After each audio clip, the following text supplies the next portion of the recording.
Ah mince, t'es OK, Blanche? Ouais, je suis OK. Bon, bah super. Hop. Presque. 1 sur 2. On a besoin de l'écrire, on a besoin de le voir, on a besoin de l'entendre. Nouveau récit. C'est vrai qu'il y a de nouveaux récits, mais on en parle de plus en plus. Nouveau récit. C'est important pour le chemin qu'on a à faire.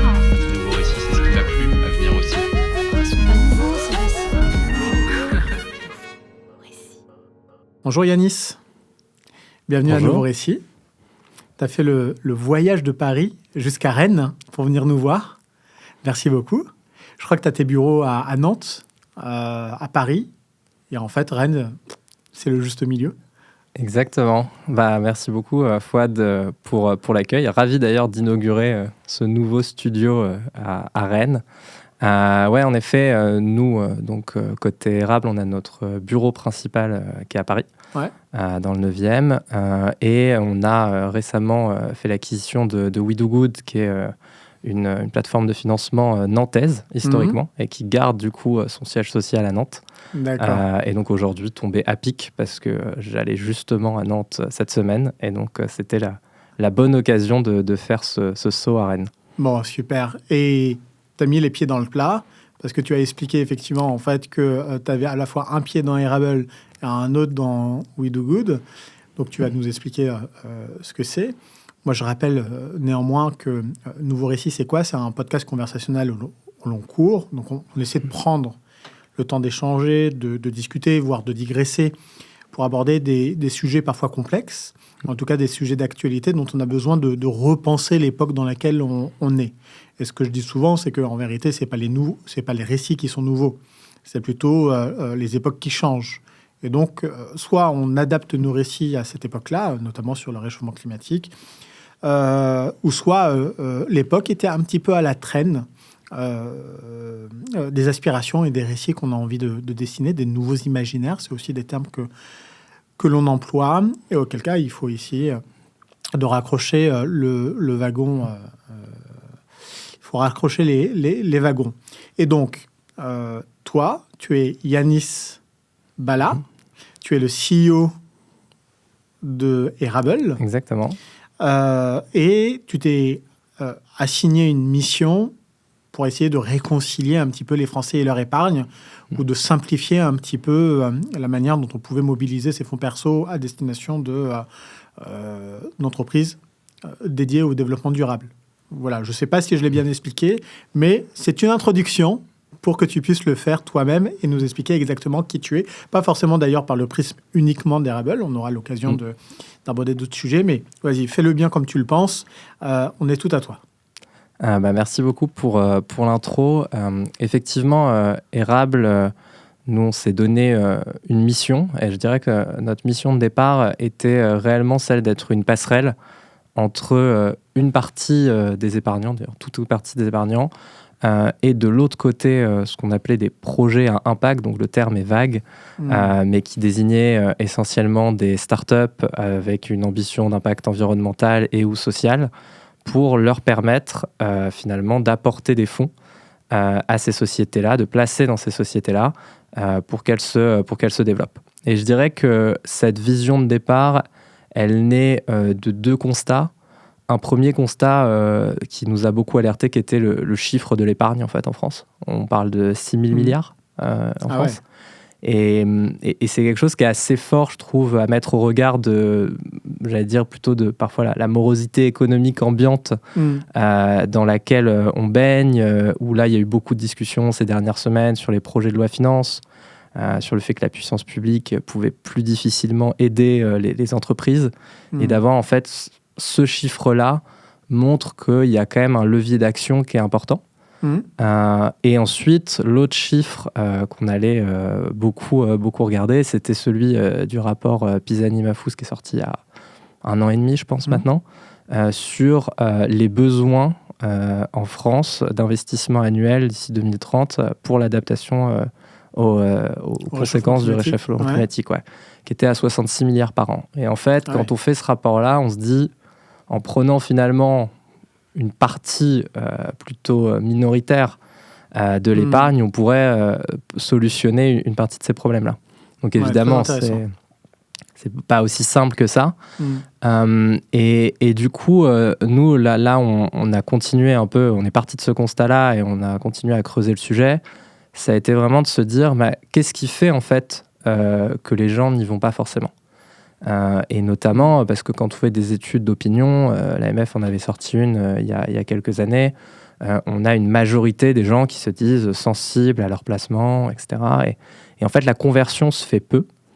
Et du coup, la réflexion qu'on a eue a été de se dire, peut-être que le sujet n'est pas finalement sur le manque de projets, parce qu'il y a beaucoup de choses qui arrivent, il y a des entreprises qui sont déjà établies et qui travaillent sur ces sujets-là, ni forcément le manque de volonté de la part des citoyens et de fait des épargnants, mais peut-être qu'au milieu, la manière de les mettre en relation n'était pas encore là. Et donc, je dirais que si on parle de vision, de mission, nous, il y a vraiment eu ce focus de se dire, OK, comment on peut agir à cet endroit-là, qui est l'endroit de l'intermédiation, de la mise en relation. Aujourd'hui, si on rentre un peu dans le technique des instruments financiers... la question, c'est de savoir déjà quels sont les outils à disposition du Français lambda pour investir son épargne dans des projets d'intérêt général à impact et favorisant la transition écolo. Exactement. Et donc, en fait, aujourd'hui, même si on sort, du scope des produits à impact, si on se dit comment est utilisé, où est placé mon argent, on va avoir une majorité qui est sur ce qu'on appelle des livrets réglementés, comme le livret A, par exemple, ou de l'assurance vie, qui sont, les instruments typiques. Et d'ailleurs... Parmi ces... Tu as dit 6 000 milliards d'épargne aujourd'hui en France. Et là, tu es en train de nous expliquer, et je ne sais pas si tu as les chiffres, comment sont ventilés ces 6 000 milliards. Ouais, exactement. En fait, on a une large majorité qui va être sur des livrets réglementés et de l'assurance vie. Et derrière... Le fameux LDD. Voilà, exactement. Livret de développement durable qui a été lancé. Et en fait, qui sont des outils qui sont pertinents. Et l'idée n'est pas même le livret A, en fait. Le livret A finance aussi notamment une grosse partie du parc HLM, etc. Donc, on est aussi sur des enjeux sociétaux importants sur ces actifs-là. Néanmoins... Est-ce que déjà le livret A finance le parc HLM et est-ce que ça finance aussi comment on appelle ça, l'isolation et la rénovation de ces résidences HLM, notamment en fait pour la question d'économie énergétique, tu vois. Tu le sais ça ou pas ? Alors, dans le détail, je ne saurais pas te dire si ça finance directement ces enjeux de rénovation, mais en tout cas, c'est de l'argent qui est fléché vers, ces actifs d'immobilier qui remplissent un enjeu social fort. Et donc, ensuite, au-delà de ces actifs-là, l'autre sujet qu'on va avoir dans les placements financiers, c'est que derrière, une fois qu'on sort de ces logiques d'assurance vie, on va avoir une partie qui va être placée directement sur des entreprises cotées ou alors ce qu'on appelle des trackers sur ces entreprises-là, des ETF par exemple, qui est un mot qui est peut-être un peu plus connu vite fait, je pense. Tu peux nous expliquer en fait, qui va être un tracker d'un indice financier, par exemple le CAC 40, est placé sur l'ETF du CAC 40, et donc qui ne va pas être de l'investissement en direct dans ces sociétés-là. Ce qu'il faut expliquer quand même, c'est que les ETF, c'est, on va dire, plutôt un panachage d'actions ou d'obligations, de titres financiers. Et le tracker, c'est la manière dont on identifie un de ces éléments, un de ces actifs dans l'ETF. Exactement. En fait, c'est comme si on positionnait, on prenait une position sur l'ensemble donc, des actifs qui composent le CAC 40. Et ensuite, on va pouvoir venir placer sur un fonds qui va suivre l'indice du CAC 40. Et donc, on a une partie qui va partir dessus.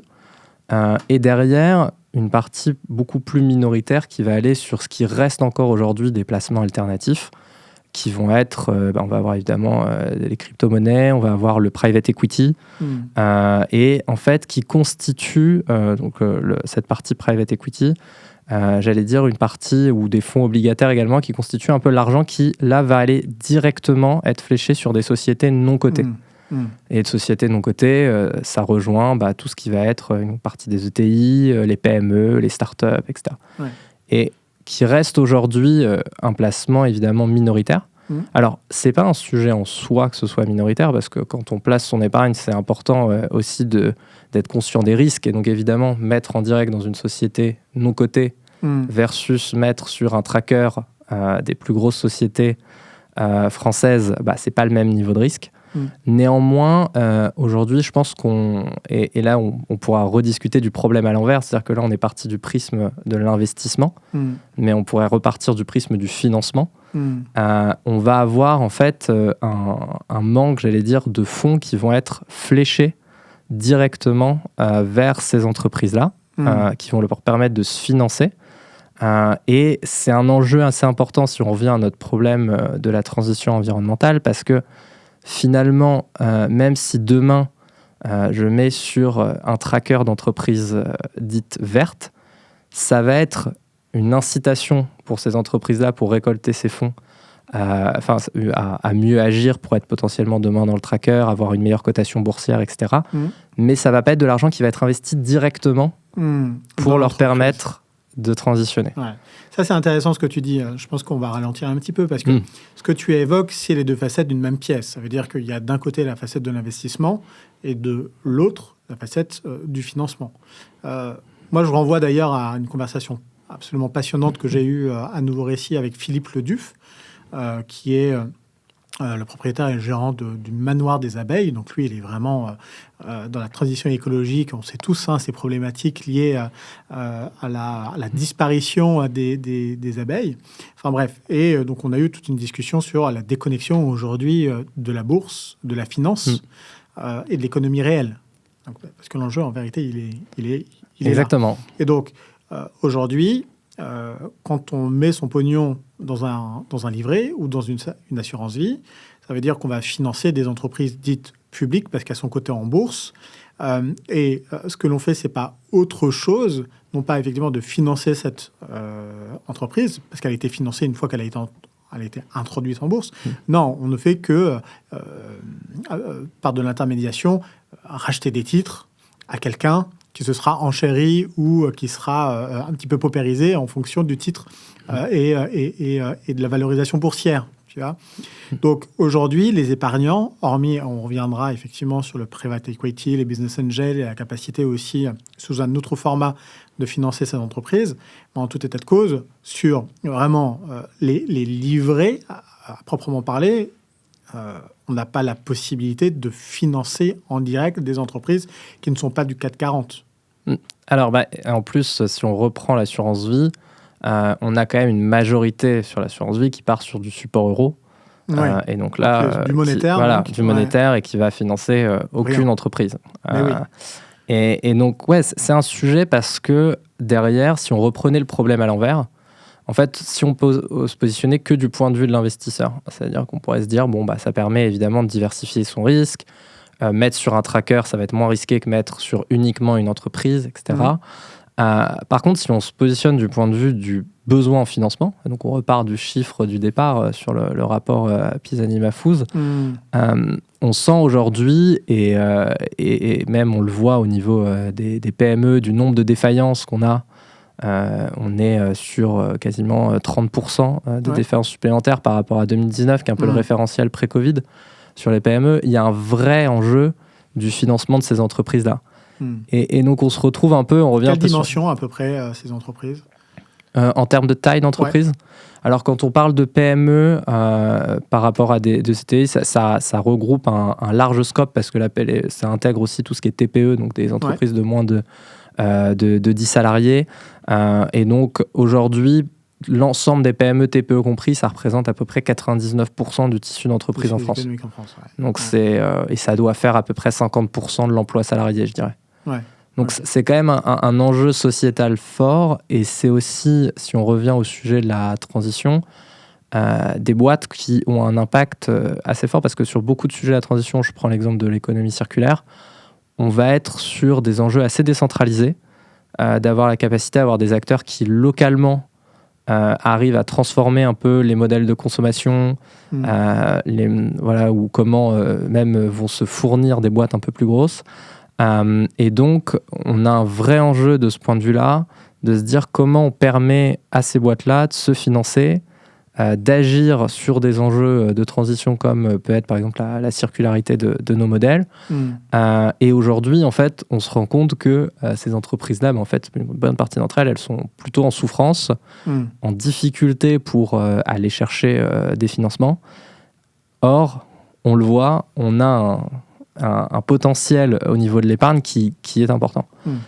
Et donc peut-être pour en revenir un peu à nous, cette logique de passerelle, et je peux introduire du coup le sujet We Do Good que j'évoquais très rapidement au départ. Ouais, alors pas trop vite. Ouais. Parce que donc aujourd'hui, quelle est l'alternative réelle pour moi, par exemple, ayant envie, je sais pas, j'ai 1 000 € d'épargne et je me dis j'ai envie de transformer ces 1 000 € en financement pour une entreprise pas très loin de chez moi qui serait qui aurait je sais pas en fait des besoins, peu importe. J'ai envie d'investir ces 1000 balles aujourd'hui sur une entreprise. Je fais comment? Alors aujourd'hui, si tu as 1 000 € que tu veux positionner, par exemple, on est à la passerelle, disons que tu vois une entreprise en face qui est non cotée et dans laquelle tu vas investir, tu as plusieurs options qui peuvent s'offrir à toi, et ça va dépendre aussi de ce que peuvent te proposer les dirigeants. Aujourd'hui, les modes de financement, j'allais dire, qui sont le plus connus, les modes d'investissement les plus connus, ça va être ce qu'on appelle du coup de l'investissement en capital. Donc, c'est-à-dire que l'entrepreneur va te céder des titres de son entreprise en échange de son investissement. Donc ça sous-entend qu'il va poser une valorisation de son entreprise. Il va dire voilà, j'estime que ma boîte aujourd'hui vaut 2 millions par exemple. Et en échange de tes 1 000 €, voilà combien de titres je peux te donner. C'est un processus qui fonctionne bien sur une partie des entreprises à financer, qui a connu quand même un vent de popularité, je dirais, ces 10 dernières années avec l'essor du venture capital en France, de plusieurs plateformes de crowd equity aussi qui se sont lancées, et qui, je dirais, sur une partie du non-côté, reste quand même le plus connu. Et ça nécessite néanmoins... Il y a plusieurs problématiques. Voilà. Quand même. Ça nécessite de faire une ouverture de capital. Donc c'est quand même un enjeu qui n'est pas anodin, à la fois pour l'investisseur et pour le porteur de projet, parce que ça a un impact sur la gouvernance. On cède des titres de sa boîte, donc on va diluer en fait sa participation dans sa propre entreprise. Donc souvent, c'est pas des décisions qui se prennent à la légère. Et sur certaines boîtes, on va souvent aussi avoir cette logique de se dire le ticket minimum que je peux accepter sur mon tour, il va pas être de 1 000 €, pour éviter de se retrouver avec 500 investisseurs, si tu veux lever un demi-million et qui mettent tous 1 000 €. Donc, parfois, il peut y avoir aussi, j'allais dire, un minimum requis qui peut être un peu trop important pour certains portefeuilles. Ouais, avec mes 1000 balles, je fais rien, quoi. Maintenant, tu peux avoir des plateformes qui vont t'aider à positionner tes 1 000 €, mais ça peut être un peu délicat de rentrer sur, j'allais dire, n'importe quel projet. Ensuite, tu vas avoir un autre outil qui va être pareil, mais qui est une émission d'obligation. Donc, l'entreprise peut émettre une obligation, donc un titre d'obligation, pareil. Et tu peux donc souscrire à ce titre d'obligation, et en échange, tu vas avoir droit à ce qu'on appelle un coupon. C'est-à-dire qu'elle va s'engager, par exemple, pendant 3 ans, à te verser un coupon de X% par rapport à ton investissement de départ. Donc ça, c'est un peu le deuxième mécanisme qui existe. Parce que il est vrai, et il faut quand même le rappeler, c'est qu'il y a des contraintes pour l'entrepreneur qui va ouvrir son capital, qui va diluer sa prise de participation et surtout de décision en fonction du nombre de personnes, enfin bref, un certain nombre de critères. Mais pour l'investisseur que je suis, ou pour le petit épargnant, il y a celui qu'on n'a plus du tout en fait de liquidité assortie en fait à cette participation dans l'entreprise. Donc, je ne peux pas sortir du jour au lendemain en demandant à l'entrepreneur de me rembourser plus les intérêts, sans compter les risques de défaillance de l'entreprise si elle se lance ou... tu vois, donc... Exactement. Pour moi, petit épargnant, je me dis, est-ce que ça... En tout cas, d'un point de vue vraiment pécunier, est-ce que ça a un intérêt, tu vois? Sur le titre de capital, ouais, évidemment. Il faut, et c'est d'ailleurs pour ça que c'est toujours important, et je le dis, dans la ventilation de son épargne privée, de toujours allouer un pourcentage raisonnable sur cette typologie d'investissement. Parce qu'en effet, on reprend l'exemple de la boîte en face de la passerelle. Si elle ferme demain, et ton titre n'a plus de valeur si l'entreprise est en liquidation.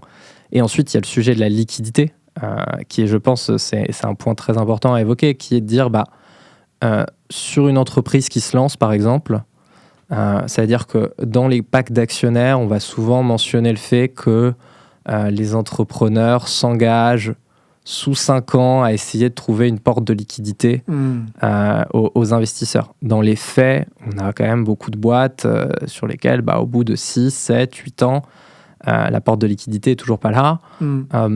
C'est pas, j'allais dire, faut pas blâmer. Pas si grave, oui, c'est ça, blâmer les entrepreneurs pour ça, parce qu'en fait, un business qui se lance, c'est aussi beaucoup d'imprévus.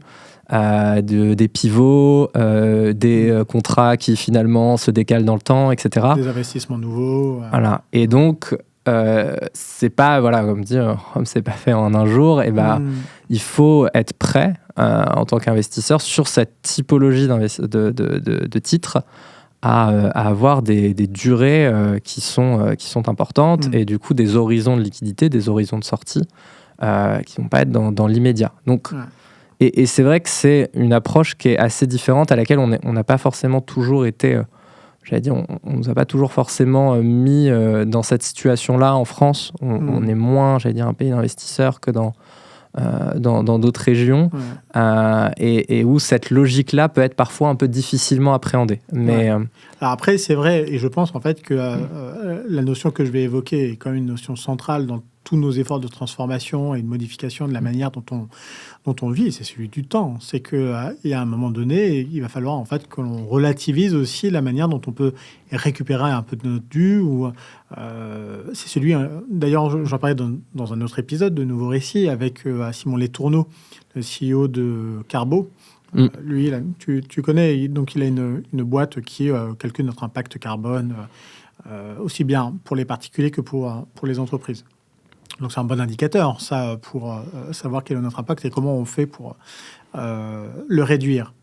Mais c'est vrai, on faisait un peu l'éloge du temps et le fait de devoir un petit peu diminuer nos attentes de rétribution rapide, de satisfaction aussi de notre désir instantané, et que, contrairement, et je pense que c'est toute la différence que l'on doit faire entre l'économie réelle et la finance, la bourse, c'est que d'un coup d'un seul, sur un peu de chance à la bourse, on peut gagner beaucoup d'argent en très peu de temps. C'est très peu de personnes qui y arrivent, mais c'est possible.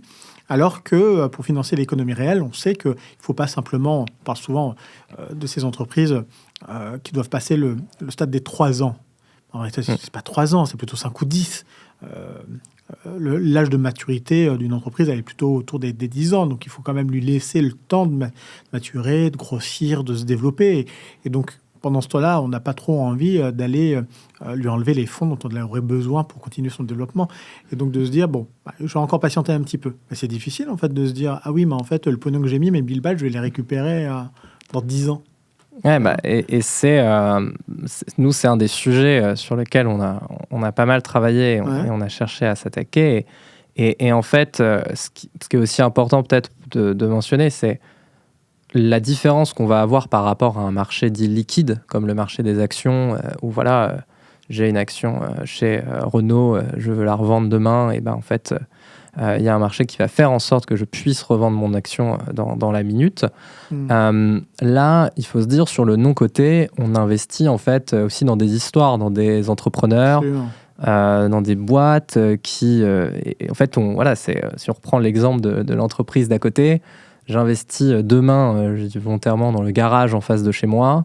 et bah oui, il peut y avoir 1000 trucs qui arrivent, quoi. C'est-à-dire, si demain, je dis une bêtise, il y a un problème sur une partie de son outillage qui peut plus réparer de voiture pendant 3 jours, et bah oui, directement, ça va infecter en fait ma performance. Donc on est vraiment, quand on fait du non-codé, on est raccroché au réel, et c'est évidemment un risque à prendre en compte, qui est un risque de liquidité, enfin d'illiquidité plutôt, qui est aussi un risque, comme on dit, de perte en capital parce que l'entreprise, par exemple, fait défaut. Donc, on est directement dans du concret. Et nous, en fait, si je reviens à ce sujet de passerelle un peu, de se dire, OK, comment on connecte finalement des investisseurs, des épargnants avec cette typologie d'entreprise. Ce qui nous intéressait dans la logique de l'investissement capital, c'était le côté, on est un peu dans le même bateau. Qu'on trouve pertinent, notamment sur des sujets à impact, de se dire, voilà, en fait, l'investisseur, il va pouvoir, le porteur de projet, il va pouvoir avoir une communauté à ses côtés qui est aussi intéressée au succès de son entreprise, à la réussite de son business model et de sa volonté d'impact.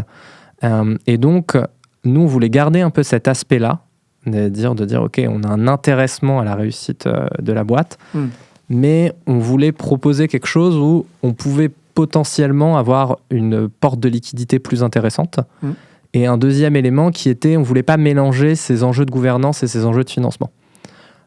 Et donc, c'est là-dessus, on a commencé à s'intéresser au modèle qui porte plusieurs noms, mais dit de partage de revenus ou revenue-based finance, même si ça peut être utilisé dans plusieurs cadres, et qui sont en fait très concrètement une logique de dire en échange de son investissement, l'apporteur de fonds va pouvoir récupérer un pourcentage du chiffre d'affaires brut de l'entreprise tous les trimestres. On pourrait l'imaginer tous les mois, tous les ans. Donc nous, côté WeDoGood, on le fait tous les trimestres. Et ce, sur une durée déterminée. Et donc la durée va dépendre de la maturité de la boîte, parce que si on est sur une boîte qui est en début de revenu, évidemment, on va faire en sorte que le contrat soit un peu plus long pour que ça permette d'avoir un retour plus intéressant pour l'investisseur. Si on est sur une boîte plus mature, on peut avoir des contrats plutôt en 3 ans. Et donc, le principe est assez simple quand on l'explique. Parfois, pour des personnes un peu plus dans l'univers financier, elles ont du mal à l'appréhender parce qu'elles essayent toujours de mettre dans une case. Mais on est en fait sur un modèle où on garde ce côté intéressement à la réussite de la boîte, parce que plus la boîte fait de chiffres, plus c'est intéressant pour moi.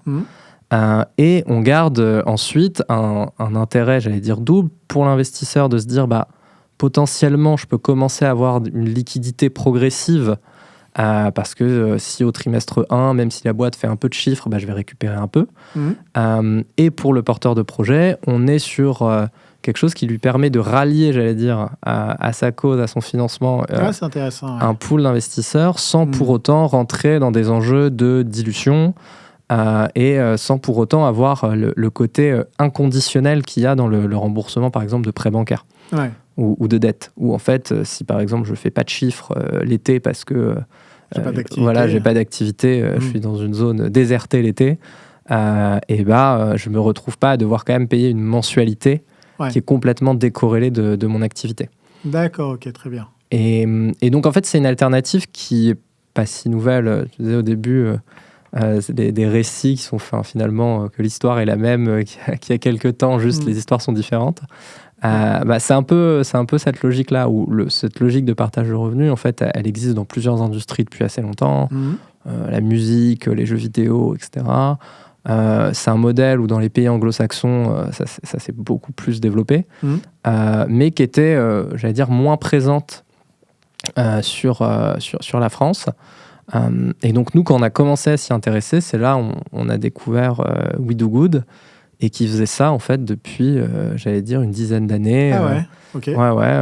Essentiellement sur des entreprises, j'allais dire, économie sociale et solidaire, plutôt des TPE, avec un ancrage territorial, et en fait qui avait, j'allais dire, fait évoluer ce modèle au fur et à mesure des années, de leur expérience, des réussites comme des échecs qu'ils avaient pu avoir. Et donc on a pu, j'allais dire, hériter d'un vrai travail, j'allais dire, de recherche au-delà des financements qui avaient déjà été faits sur comment développer en fait ce modèle, comment en faire une c'est un contrat en fait entre des investisseurs et des porteurs de projets qui répondent aux enjeux et aux paramètres des deux parties, quoi. Ok. Donc, We Do Good a un portefeuille d'entreprises dans lequel on peut investir. Il y a une contractualisation, ou alors est-ce que c'est des appels d'offres ou des appels à projets? Est-ce que ça vient financer un projet d'investissement au sein des entreprises? C'est concrètement Ouais, comment ça exactement. fonctionne? Alors, en fait, je dirais que la base est cette logique du partage de revenus, en fait, qui est proposée sur We Do Good. Et derrière, il y a 2 applicatifs. Un premier qui est une plateforme, on pourrait appeler de crowdfunding, qui est en fait des projets qui sont en levée de fonds sur ce modèle-là, et du coup qui font des appels de fonds et auxquels tu peux venir souscrire à partir de 100 € sur telle entreprise ou telle autre, ou même mettre sur les différentes entreprises proposées ce qui te paraît pertinent. Et on a aussi une partie de notre activité qui va être complètement, j'allais dire, privée, qui sont en fait des entrepreneurs qui font appel à nos services pour mettre en place cette typologie de financement avec des investisseurs ou des partenaires qu'ils ont identifiés et où ils veulent ouvrir qu'à ce cercle restreint, en fait. Ah ouais, ok, Ouais. d'accord. Parce qu'en fait, au-delà de la partie, j'allais dire, crowdfunding, financement, donc plateforme de financement, il y a aussi tout cette expertise sur la partie partage de revenus qui intéresse. D'accord. Donc il y a un modèle en fait qui a été développé. Exactement. Il y a la possibilité soit en fait de l'ouvrir au grand public, ou soit d'avoir une sorte de classe d'actifs ou je sais pas, en fait un outil pour un certain nombre de personnes dans un réseau réduit. Ça serait quoi? Ça serait, je sais pas, par exemple, une entreprise qui a un VC ou alors qui a un business angel qui a envie d'avoir un effet boule de neige parce qu'il connaît un certain nombre de personnes. Il trouve le modèle de partage de revenus intéressant, peut-être moins risqué ou moins engageant que la participation au capital, et qui forme une sorte de club autour de ce projet entrepreneurial. C'est quoi la motivation pour... Ouais, on a, sur cette offre-là, je dirais qu'on a différentes typologies de boîtes. On va avoir des entreprises qui vont être au tout début de leur histoire et donc qui vont l'utiliser comme un outil de love money, si on le dit comme ça. C'est-à-dire, ils vont réunir autour d'eux des personnes qui veulent les soutenir, qui veulent les aider. Et en fait, c'est vrai que quand on lance sa boîte, j'allais dire dans les premiers mois, les premières années, c'est pas anodin, mine de rien, d'ouvrir son capital. Ah bah oui, tu vois rien et puis tu l'ouvres déjà. Donc, c'est ça, et il peut ça peut créer des problématiques parce qu'en fait, si on se dilue trop fortement, ça peut être délicat ensuite d'aller chercher des tours un peu plus conséquents parce que des fonds spécialisés diront attends, t'as déjà cédé la moitié de ta boîte et t'es même pas au stade 2 d'avancement, donc ça passe plus. Ça peut en fait engendrer de poser une valorisation trop haute ou trop basse qui peut avoir des conséquences derrière sur la vie de l'entreprise. Et ensuite, c'est aussi, on fait rentrer des associés, donc au même titre qu'on ne s'associerait pas avec n'importe qui dans la vie, c'est pas non plus anodin et ça arrive plus souvent qu'on ne le pense. L'histoire de on s'entendait bien avant, ou le mari de ma tante qui a mis 2000 € au début pour m'aider à commencer et qui en fait ça se passe pas bien pour d'autres raisons après et ça peut avoir des conséquences. Donc souvent à ce stade de développement, quand ils le peuvent, et les projets qu'on voit passer, on leur conseille d'éviter un peu de se diluer trop tôt. Et donc, ils peuvent utiliser de manière, donc, comme je disais, privée, cet outil-là pour leur love money. Ensuite, on a des cas de figure de boîtes qui sont beaucoup plus matures, qui font déjà un certain chiffre d'affaires, parfois en plusieurs millions d'euros, et qui vont en fait avoir un intérêt d'associer quelqu'un, c'est pas le bon terme du coup, mais d'intéresser un partenaire ou un potentiel business angel à la suite de l'entreprise et la réussite de la boîte, mais qui ne sont pas forcément dans une logique de dilution. Et donc, qui vont là aussi passer par ce mode de financement-là. Et donc, parfois, ça peut être sur un cercle assez restreint. Parfois, ils ont des communautés un peu plus importantes. Donc, ça peut élargir le nombre d'investisseurs sollicités. Ouais, parce qu'il faut aussi rappeler, je pense, quels sont les Quelles sont les options qui sont offertes à un entrepreneur, un chef d'entreprise, tout au long de la vie de sa boîte? J'ai envie de me développer, je fais de bons chiffres d'affaires, je fais une bonne marge et j'autofinance mon développement. Mais si vraiment on a envie de croître, il y a un moment quand même où il va falloir sortir beaucoup de pognon. Il va falloir aussi en garder un petit peu en trésor. Donc on va aller taper à la porte d'à côté pour aller récupérer un peu cet argent-là. Financer une usine, financer une acquisition, peut-être moins, mais peut-être financer du recrutement, peut-être moins. Bref. Il y a Private Equity, donc on va aller chercher en fait des investisseurs qui eux ont des fonds et effectivement on va diluer le capital. Je schématise.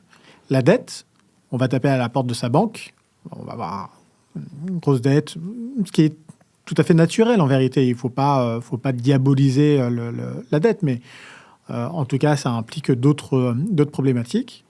Il y a le financement aussi strictement non dilutif.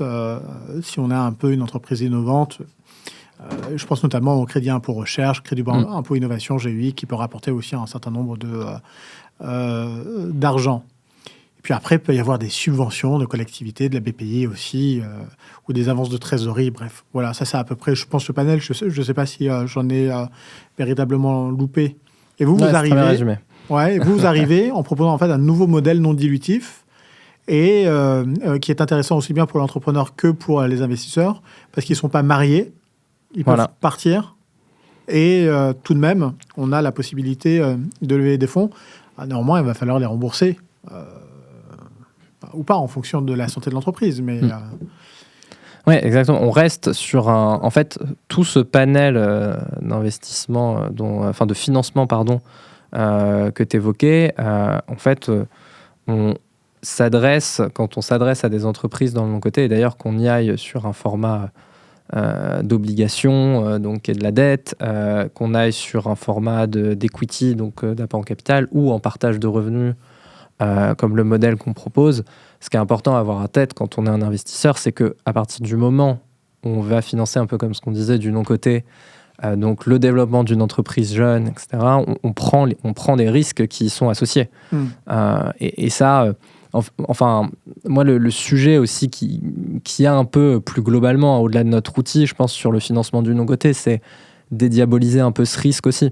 Je pense que le fait qu'on soit, j'allais dire, un pays majoritairement plus d'épargnants que d'investisseurs, fait qu'on a un peu cette notion de mon argent est tout le temps à 100% sécurisé et je peux avoir un rendement dessus. Et en fait, on ne cherche pas forcément, quand par exemple on nous propose de placer l'intéressement quand on est dans un grand groupe ou autre, on ne cherche pas forcément à détailler un peu d'où viendrait ce pourcentage, cet intérêt, cette plus-value qu'on peut aller récupérer. Et ça vient d'où? Excuse-moi, là, je te coupe, mais ça vient d'où en fait? C'est cette culture française de ne pas parler d'argent, de vouloir épargner plutôt qu'investir, et de diaboliser un peu aussi en fait toutes les histoires autour du fric.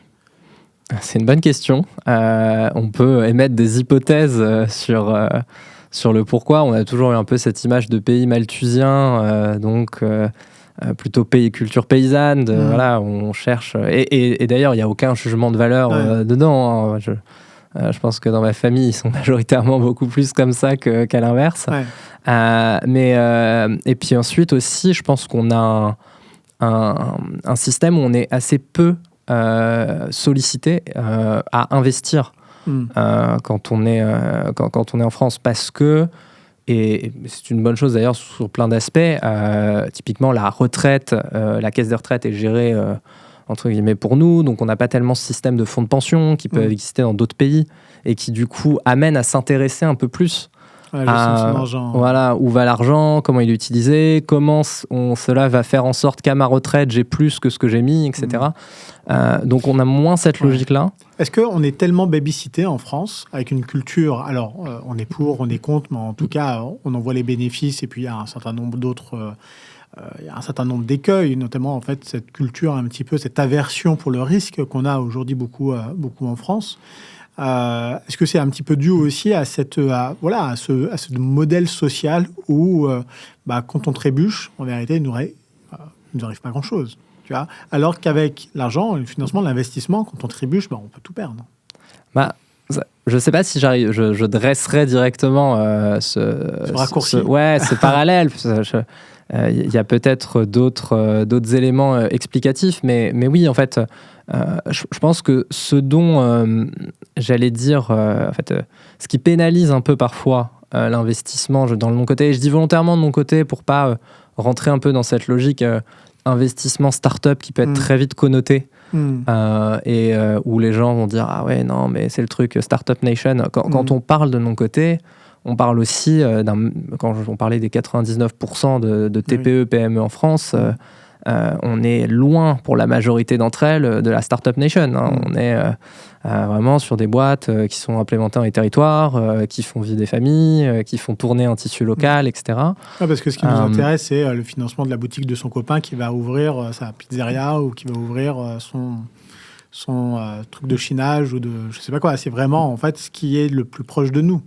Oui, en fait, il y a toujours, et d'ailleurs le crowdfunding est très tourné sur ces enjeux de proximité.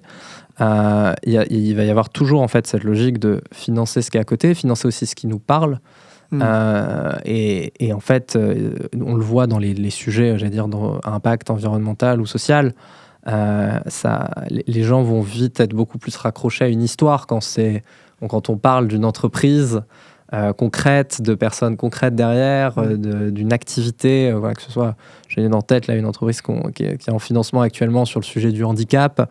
En fait, les gens vont tout de suite pouvoir raccrocher ça à des enjeux un peu plus subjectifs que 100% objectifs. Et donc, ça fait partie un peu de ce qui est intéressant quand on fait de l'investissement dans le non-côté. C'est qu'au-delà de l'argent, on soutient aussi des histoires. Ensuite, évidemment, le sujet, donc tout ça est important, mais je conscientise complètement que le sujet de l'argent, du rendement potentiel reste quand même un sujet principal si on veut passer à l'échelle cette typologie d'investissement. Et pour la passer à l'échelle, je pense qu'il y a un travail sur la notion de risque qui est important parce que, j'allais dire, même si on perfectionne, et je pense que d'ailleurs l'écosystème du non-côté ne fait que se professionnaliser sous plein d'aspects, il est important de dire à partir du moment où il y a investissement, il y a risque. Et on peut retourner le sujet dans tous les sens. On ne pourra jamais arriver au 100% sûr. Et donc, c'est important de le visibiliser, que les gens en soient conscients. Et donc, il ne faut pas mettre tous ses œufs dans le même panier. Il faut garder une partie sur des placements beaucoup plus sûrs. Mais le fait qu'il y ait un risque ne veut pas dire, en fait, que ce sont des mauvais placements ou que c'est complètement à fuir. C'est tout simplement qu'on parlait d'économie réelle tout à l'heure. En fait, à partir du moment où on retombe dans le réel, le réel, c'est pas... on n'a pas une option qui va venir hedger telle position. Et donc, oui, à partir du moment où on est dans la pizzeria, si on prend la pizzeria du copain, par exemple, il peut se passer beaucoup de choses de son fait ou pas de son fait qui font que ça pourra plus ou moins bien marcher.